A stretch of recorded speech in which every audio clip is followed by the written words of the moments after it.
an eargasm of learning and a no-fuss show. Welcome to the Creative Talk Podcast, where you can learn straightforward topics about branding, digital entrepreneurship, online business, and many more with your charming host, John Santos, along with inspiring entrepreneurs, creators, and thought leaders worldwide. Hello, everyone. Welcome to the Creative Talk Podcast with me, John Santos. And today we have a very, very special guest, an amazing guest, guys. He is a successful creative entrepreneur and a podcast host. We are in the presence of greatness, guys. Noah Hutton, welcome to the show, brother. Thank you. Thanks for having me. I know you're a very busy person. I've said this off cam. I'm going to say it again. Thank you for being with us here in today's episode, my friend. Of course, happy to be here. Yeah, let's go. All right. My friend, I'm excited, and I know our listeners and viewers are excited to know who or what influenced you to be in this position you are right now. Because clearly, I mentioned you are an entrepreneur and you are also a podcast host. You are connecting to a lot of people, different people. You're changing their lives. They're inspiring. You're helping, you're motivating. So who influenced you? What pushed you? Give us your story, my friend. The floor is yours. Yeah. So I would say that what inspired me was a little bit of necessity and a little bit of kind of a push from friends. So back in college, I went to Purdue University, which is in Indiana in the United States. And back in college, I was a part of this group where we would raise money for a local children's hospital. And so I was part of the video team, but I was always perfectionist. We want our work to be perfect, and we're really harsh on our work. So when I was part of this group, people loved what I was doing, and they would always compliment me on the videos I was creating for the group. And so that kind of was my first push of, oh, people really like my work, and people really like what I'm doing. And so that was kind of a little bit of a hint into maybe I should do this as a full-time job. And then the other part was the necessity part. I graduated college in May 2022, and did not have a plan out of college. Wow. I didn't have a job offer. I didn't have a way to go into the full-time job. So I did some traveling throughout the summer when I was in California for a little bit. And then I came back in August to my hometown of Indiana. Before that, in July, video and photography a little bit before that. And so come July, I was like, I'm just going to start this business, see where it goes. And if I get a job offer, I had a couple of companies that were kind of saying like, maybe later we'll offer you something like when the economy is better or when we're in a better position to offer you. So I was just kind of like, maybe for now I'll do this job thing. I'll do this business thing. I'll shoot some video for some people, see if I can make some money off of it. I've been living at home with my parents. And then if I get a job offer, I'll do the 9-to-5 thing. And eventually, a couple months later, so this is probably like September, October, November, is when I was like, I don't really want to do a 9-to-5 anymore. I kind of just want to stick to this job thing or this business that I have now. And I started to get a little bit of traction. Especially in the real estate market. December is a really, really, really rough month for both realtors and people adjacent to real estate. So, but I kind of talked to some realtors. I made some connections, made some relationships in the coming month or the past months. And so I knew that those relationships would kind of flourish this year. So in 2023. So that's why I was confident in I can count on myself to have this full-time business and go full-time with my business in 2023. And I officially am doing that in May. So that's kind of like my official date of being a full-time business owner and supporting myself on that business, which is really exciting. But yeah, it was kind of a lot of saying like, hey, you're being honest that, it's also a necessity part, and not a lot of entrepreneurs are authentic in that part. How about the podcasting journey? Because, that explains the jump into entrepreneurship, right? But what catapult you to venture the podcasting approach, the podcasting part of your life? Yeah, so I've been listening to podcasts for at least 10 years. I've been listening to them forever. So I've always loved podcasts. I've been watching them on YouTube and listening to them on Spotify. And so absolutely love podcasts. And it was, excuse me, it was around November when I was listening to a podcast called the Colin and Smear show, and which I really loved. And I forget what they were talking about. They were maybe talking about like when is a good time to become a YouTuber, or like how Yeah, to get yeah. into YouTube, something along those lines. And I didn't want to become a YouTuber. I didn't want to Right. become an influencer or creator, but I uh kind of just like, I was like, yeah, I could do a podcast. Like if I'm listening to them so much, it was kind of an almost an, again, necessity of like, I need to create something. I need to Right, have right. something. And so I came up with the idea of having a podcast specifically where I talk to young entrepreneurs, so people Yes. my age, Mm, because I feel like that like kind of voice in the entrepreneurship world is not told as much. It's mm, told in the local setting. You know, we're hustling, we're yeah, networking, we're talking to a lot of people. But in the podcast space, when you go on, when you listen to a podcast, you see the YouTuber with 1 million subscribers. You see the venture backed business. You see the people that, you know, they just got funding, they got their seed round, they got their Series D. They're getting acquired, things like that. And there's right. nothing wrong with those businesses. I learned so much from them. I listened to, you know, Mark Benioff at Yeah. Salesforce and all these kind of people that they're really inspirational, and they have a lot of good information to share. There's nothing wrong with that. Mm, But for me, I didn't really see a podcast, and there are some out there, but right now that I've found later on, but I didn't see a podcast where we were bringing on, you know, the photographer who just came out of college and he's still trying to get clients, or ooh, the, yeah, you know, the yeah. videographer who just landed his first big deal, That's a good and that's niche. maybe $1,000 a month or whatever. Like nothing like crazy, but they're, Yeah, you know, yeah. getting started and telling their story there. And I think one of the things that I also wanted to do is I found it really hard to kind of tell my story. Mm, And so, and I feel like a lot of creative entrepreneurs have that issue too, is we don't have a good way to talk about ourselves. We just do the right. work. And so it wasn't necessarily like a reason to start the podcast, but I kind of found out, or like as I was doing my episodes, that it does help some people kind of learn how to talk about themselves. And so that kind of was a side benefit of the podcast, but that's kind of how I got started with that. And I just released episode 9. So Ooh. I have about, you know, 10 or 5 more episodes after that I've recorded. So Love it's going that. good so far. Love that. Love that. I love that you mentioned like perspective more about I'm not the journey of that successful person like you. I mean, I see myself in you when I was like doing podcasting, when I started podcasting, nobody even know that I exist. Things like that. And then Yeah. when you mentioned that, you know, the people that you bring on the show, I remembered I was inviting when I was alone before, I was a one man team inviting people to be in the show, and people will say, nah, who are you? I mean, why would I Yeah. be there? So I know that feeling, and I love that you are helping those people that are, you know, starting their careers, photographers, videographers, artists, entrepreneurs that are, you know, just starting their journey in this industry. They need that platform, not to get clients, you know, that will come, but you know, someone that can push and support them as they move forward in this journey. I love that, and I will support you on that. Thank you, my friend. Thank you I for appreciate it. sharing Yeah. that. Yeah, I love that. Love that. I All right. appreciate it. You mentioned about entrepreneurship. You mentioned about, you know, startups, either solopreneurs or artists, creators, but you know, having that first jump, it's really scary. I was there, you Yes. were there, and I know a lot of our listeners and viewers are also excited to know, my friend, our main topic for today's episode: marketing tips for small businesses. Well, let's go straight to the point, my friend. Take it, the floor is yours. The marketing tips for small businesses from the amazing Noah Hutton. The floor is yours.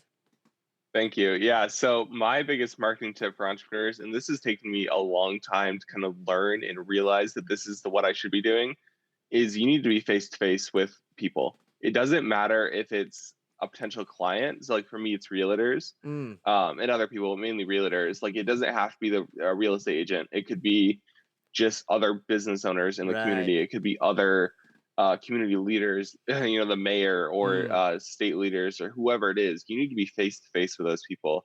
No call need, reach out to them, but you're really going to gain a lot of traction when you get face to face with people mm, and you are able to talk and communicate your message.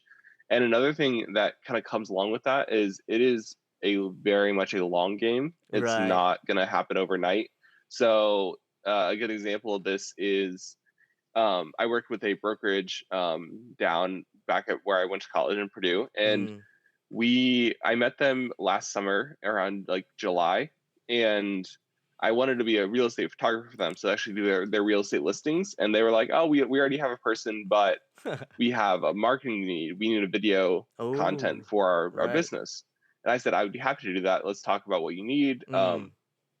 Let's talk about what I can offer." And that relationship has kind of grown over time. It Mm. it didn't really kind of get to the point where it's at until January, and I Mm. actually February. So it's going to be a long-term play, and when you get in front of these people, it's not immediately pitching your services. Yes. You're getting in front of these people and just asking them like, "Hey, how did you start your business?" Or, "Hey, what is your favorite place in the community?" You're just having a conversation with them, and naturally the thing's going to come up of, what do you do for a living, what's your Right. job, Right. where do you Right. work? And so then you can maybe talk about your business. "Oh, I'm a photographer. Oh, I'm a videographer. Oh, I own that cake shop. Oh, I love that cake shop. Like, I should stop by." Like, that kind of thing happens. And then, like, let's take the cake shop example. You're talking, can you cater? So that kind of conversation will just kind of happen. Or, "Hey, we're having an event in a few months. We would love to get a hype video for that, or a promo video for that. Can you send us over a quote?" So those type of things just kind of happen. And maybe if you see the opportunity to pitch them and it's kind of natural in the conversation, you do that. But generally those conversations are casual. They're very Mm. conversational. You're kind of learning about them and just taking mental notes about that. Right. And then if you see the opportunity later on, maybe your services come up, or maybe you see a need for them and you can kind of bring that into the conversation. But it's really about networking, getting your face out Mm. there in the local community, especially because you don't know who knows people. Like, Right. Right. I met a person who I was doing podcasting work for as a contractor, just Mm. editing somebody else's show. And he was like, "Hey, I met this other guy who actually works for the state government, Right. and they need some video services." So then you can reach out to them, and then that kind of grows, and then that maybe turns into a potential client. So like, all these type of things, you really never know who knows people. Mm. And there is some people in the community, and you definitely know those people. They know every single person. And so if you know somebody who knows them, that's your key into that person, Right. and then you'll get even more contacts. So it's really about getting your face out there, making yourself known. And that can mean a lot of different ways, whether it's just going to community events, so like a block party, or Mm. a grand opening of a new business, or joining a networking group. So Mm. you have a little slips right here. And basically, those are two referrals that I have. So those are two people who I can call and be like, "Hey, X person talked about me to you. They think I would be a great fit for your business. Let's talk about Wow. how I can fit into your business." So those are already two really warm leads, Right. and potentially hot leads Yeah. that I Yeah. have just because I joined this group. Mm. So, I mean, cold calling is great, cold emailing is great, Google ads, all these type of things. But the for small business owners, especially ones where you're service based and client based, you're not going to get any traction if you don't get your face out there and get your name out there, and get into the community and talk to people like that. So that's my biggest tip for marketing for your small I love business. And that. it's something that's really uncomfortable, but you have to do it, and you have to learn how to do it. I love that you mentioned, it's uncomfortable because it's true, right? It's not easy to go there face to face, right? Yeah, yeah. I mean, it's probably one of the most uncomfortable things, especially if you're introverted. If you're extroverted, maybe it's a lot Yeah. easier and it's just natural to you. But like for me, it's super uncomfortable and it's Mm. super awkward. Like last year, I went to a couple Christmas parties for brokerages around in the local community, and I had the worst. Excuse me, I had the worst time because I hated talking to people. I didn't want to like walk up to people like, "Hey, I'm Noah Hutton." Like, I didn't want to do that at all. So it was just really awkward for me. But I kind of learned through that, like, I could have gotten a ton of business out of that, or at least made a Mm. lot of connections out of that if I had just talked to people and just kind of walked up to them. So I think it's something where, like, if you're really introverted, you just Mm. have to get over it. You have to throw yourself in the deep end and just start talking to people. And it could be just like, if you go to an event, just talk to one person. Like, Right. I did Right. that for one of my first events. Um, it was like an entrepreneurship networking social type event, and I talked to one guy, and I don't think anything really came of it, but it was still like it kind of broke the ice for me. It's like, okay, I just talked to a random person, and that was really uncomfortable for me, but it kind of broke the ice. And then I started talking to more people. So it is really uncomfortable. It sucks the first time you do it, but you have to do it, and it'll get a lot easier the more you do it. And now, like, I mean, I'm still introverted. I'm still parties. I prefer one-on-one kind of Right, conversations. I right, don't right. like going to big parties and talking to people or going up on stage and talking to Mm, somebody. But I'm a lot more comfortable with it now than I was 3-4 months ago, just because I've gotten way more involved in the community and yes. talking to more people, and this network group really helped. So, yeah, it's uncomfortable. You have to do it. I love that you mentioned that, it's not always about straight to the point making a pitch, right? I love Yeah. that you said that, sometimes you don't even make a pitch and nothing's gonna happen, right? You're just building that relationship. You're just building and nurturing that connection. And who knows, maybe that person is connected to someone and is connected to someone that would end up needing your services, right? You never know. I love that. A lot of people in this generation, they want it fast. They want to make a pitch. They want to make a deal. And that's not bad. I mean, who Yes. who doesn't want to make a deal for Yep. the business? But I love that you mentioned that, that's not the focus. It's the person, it's the relationship, it's the connection. Because if you put that in place first, then a good deal, a good project, the money, so to speak, will come after that. So thank you, Noah, Yep. for giving us that overview and opening our minds to, for all the listeners and viewers out there, guys. Just have a great time. Connect with Yes. people face to face, of course, with respect. Don't focus on the pitch yet. Just build Yeah. that relationship, make that connection, and have fun. Yeah. One thing I kind of learned is, like, nobody really wants to be pitched to, especially Yes, if you're not in a yes, position to be pitched to. Like, if you're at a Christmas party and people are just trying to get, drink yes. and have fun, they don't want to be pitched on photography services. Maybe they're not thinking about that. They just had a great year in real estate and they're not thinking about that.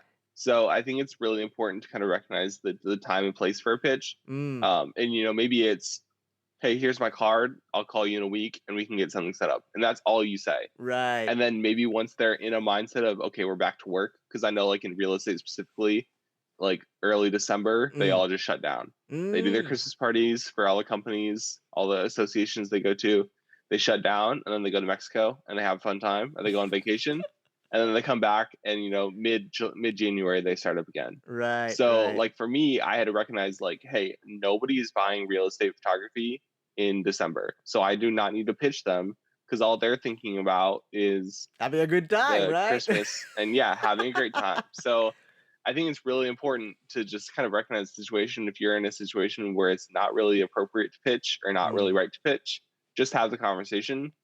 Maybe at the end, hey, here's my card. I got to run. Here's my card. Give me a call. Love to talk to you in the future. And that's all you say, because wow. maybe they call, maybe they don't, and you can follow up on that. But it's important to kind of make the conversation natural and not pitch them when it's really not the time to pitch them. And I've been kind of at fault for that. I've definitely pitched the wrong times, and Have it's you? probably hurt me a Wait, little wait. bit. You, But you mentioned about that, my yeah, friend. Can you share that? Can you share that moment in your life that you were starting up and you throw out a pitch in the middle of an occasion or an event, and then it turned out to be not not nice. Can you yeah, share that? yeah. So it's not as I'll just share the story. It's not crazy, but Mm, it was a learning moment for me for sure. So I went to I have a family member who works in the RV industry, so the RV camper industry. right. And I went to a trade show there where they were trying to, people come and they look at all the new RVs and they Yeah. buy RVs and sell RVs and all this kind of stuff. And I knew I was doing some work for them later on this year, Mm, for the group he's with. So I was like, let me just go and check it out, see what an RV show looks like. Cause I've never been to one. mm. So I went and I was just kind of walking around, looking at all the RVs, going in the campers, kind of looking around. And eventually I was talking to some people and they're like, oh, what are you like? Are you here to buy? And I'm like, no, yeah, I explained why I was there. And then I kind of got the bug of like, oh, like maybe I could get them as clients. Right. And so I started to kind of hand out my card. And honestly, I handed it out way too fast. I would honestly just like walk out the way to go. You don't want to have your like card in hand because they'll see that and they'll be like, oh, shoot, he's going to pitch me already. Like, you don't want that. So I was doing that a little bit, talking to those people, and like it didn't work out in the way that I wanted to. And I got a call later from that family member, and he was like, "Hey, they don't want to be pitched on photography, so don't pitch them on photography."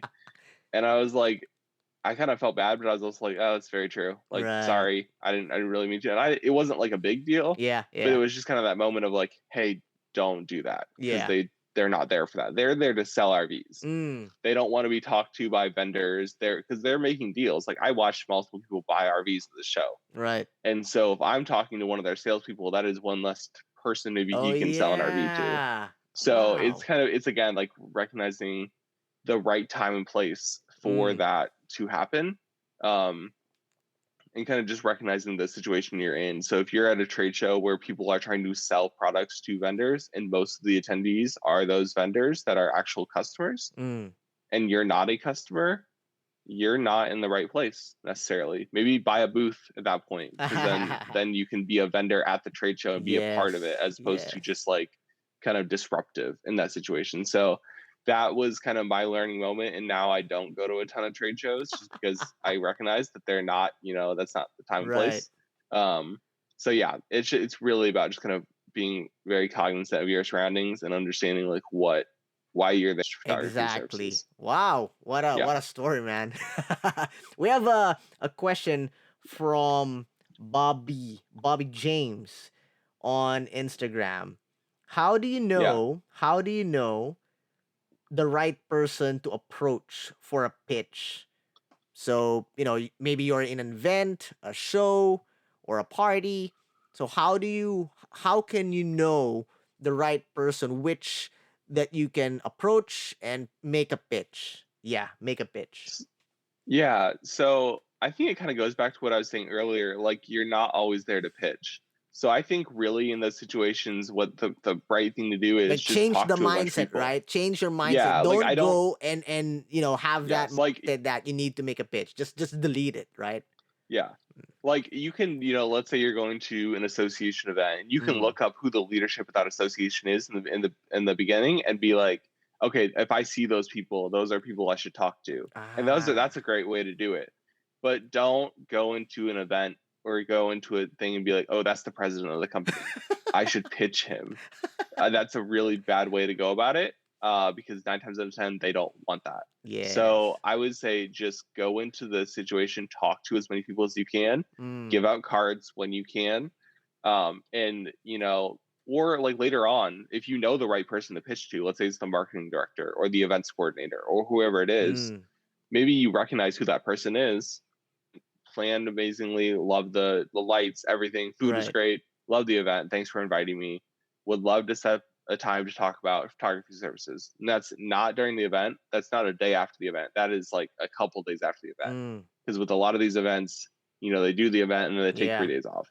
So I would say I would always have your pitch ready. I think that's one thing to kind Oh, of nice. say is always have your pitch ready. Always have a little bit of blurb of what you're doing and what you can offer. Mm. Um, but don't go into every conversation with I'm going to pitch this person. Oh Just go into the yeah. conversation, have the conversation, just be a regular human being and have a conversation. And if the conversation gets there, yeah, pitch them or say like, hey, I saw this event. This would be great if we set up this, and this. Or if Mm. you're a caterer, like, hey, I could do this themed food for you, or however you want. Like, food is great. I could do it better.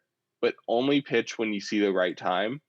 And it's really hard to kind of. Sometimes it's hard to kind of understand the right time. In those situations, I would probably say it's not the right time. So I would say just kind of be very cognizant about where you are and what the event is, Mm. but always have the pitch ready in case the conversation does lead to that. So Wow, amazing, amazing tips, powerful tips from the amazing Noah Hutton there, you guys. I love it. I love it. I learn a lot, and I hope you guys learn a lot from the amazing Noah here. And guys, remember, I will say it again. Just enjoy. Don't think about making a pitch. Forget about that.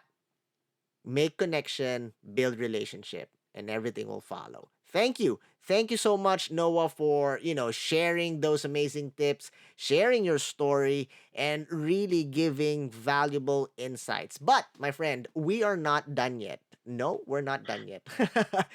We are now in the part of the show that we will play a game. This is a tradition here. We call it the Creative Fast Talk. I'm going to be asking you questions, and you are not allowed to spend much time thinking what the right answer would be. First word that comes into your mind, shoot. Are you ready? Okay. Yes. All right, let's go. First question, Noah, sun or snow? Sun. Structured or chaotic?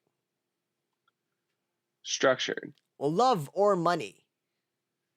Love. If you were an animal, Noah, what animal would you be and why?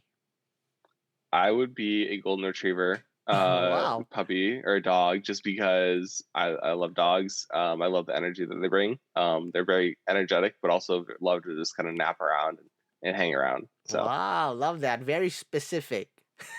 yes, All right. Noah, what is something inside your bag? Always something inside your bag when you were a little boy. oh, that's a really interesting question. Oh, my Game Boy Advance. When I Wow. was a little kid, I always had a Game Boy or a DS, the Nintendo DS. I Yeah, upgraded at yeah. some point, but I always had it with me. All right, since you mentioned a Nintendo gear, let's just say, a Yeah, computer. Yeah, for all those new generation folks out there that doesn't know what a Game Boy is.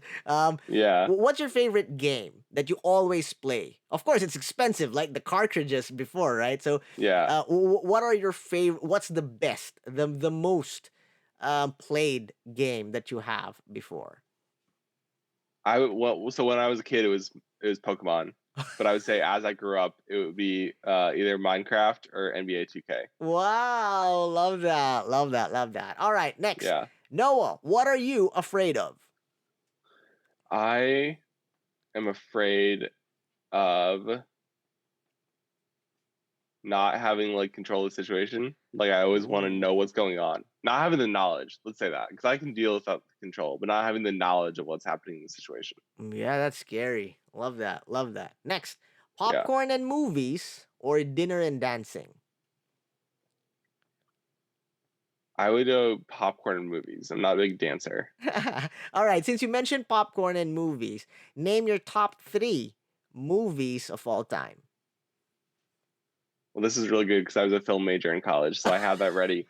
My favorite movie is Ocean's 11 with George Ooh. Clooney, Brad Pitt, Matt Damon. Yeah, My yeah. second favorite is Black Panther, Mm. the first one. And then my third favorite is um, The Rules of the Game, which is a really old 40s French movie. I don't know. I didn't. Uh, I don't know about that. I'm gonna search that up. it's a really good one. It's really good. It's really old, but really Mm. good. Wow. All right. This last question, Noah, can lead into something serious depending on how you take it. All right. Okay. If you have the power to bring back someone back from the dead, who would it be and why? Oh my gosh. Anyone in the whole wide world. I would honestly say, and it's going to be a family member. I have an uncle who passed away when I was younger. He passed away of a ALS, which is a really debilitating condition. And Mm, I would just love to kind of talk to him because I didn't really know him that well. I only knew him when he had the condition. So I would love to kind of have a relationship with him and talk to him more because he seemed like a really, really interesting guy when he was right. alive. So that would be my answer. It's a little depressing, a little sad, but I would love to talk to him. So Well, I'm sure Noah, he is very proud of you and there's a lot of love going on. So, thank you. Thank you, Noah, yes. for, sharing your story, your journey, giving us valuable insight, powerful tips, and you know, having the time to play the game. And now we know that you are a Pokemon player, I am, a yes. Game Boy player. So I also have a Game Boy before. I think I have the Game Boy Classic, the big one, the thick ones. Yeah, I had one of those too, Yeah, but like mine was the like flip up one. I had the flip Yeah. one. The Yep. bulletproof Game Boy. Yes. Yeah. And Yeah. then Yeah. I had an upgrade. It's a Game Boy Pocket. Like it's like Okay. yeah. Yeah. So that was I never had before. that one, but I know what you're talking about. Yep. Thank you, thank you. Noah, I know you have a lot of projects, your social media accounts, your business, or any releases that you want to share. Please feel free to promote. The floor is yours. Yeah, of course. So my business is called NTH Productions. NTH Productions, like the letters, my initials. So you could visit my website is actually noah-hutton.com. I'm getting a new website, working on that, but right now it's noah-hutton.com. And my all my socials are NTH Productions. So you can find me on there. It's a black background with a gold letter. And then my podcast is called The Rest of Us Podcast. It's really great. I think conversations are great. You'll learn a lot from younger entrepreneurs. I just released my favorite episode that I've recorded yet. It was with a sister duo of sisters. We only had one sister on, but they own a coffee truck in Virginia. So it's really, really interesting just how they got that started. So I highly recommend that episode or any of the episodes. Honestly, they're really great. But it's called The Rest of Us. You can find it on any platform, YouTube. Same thing on social media as well. We're on Instagram, Facebook, TikTok, YouTube, Spotify, Apple Podcasts, all of them. So Love the title. thank you. Yes. It's really something catchy. I love it. Yeah. So there you have it, guys. Please do connect with Noah. I'm sure he can help you in your journey toward success. This is Jan Santos together with Noah Hutton. Always remember, have a positive outlook in life. Smile. God bless you all. Thank you for being with us here on the Creative Talk Podcast. I'm your host, John Santos. Don't forget to listen and subscribe on your favorite podcast platform. See you again, always.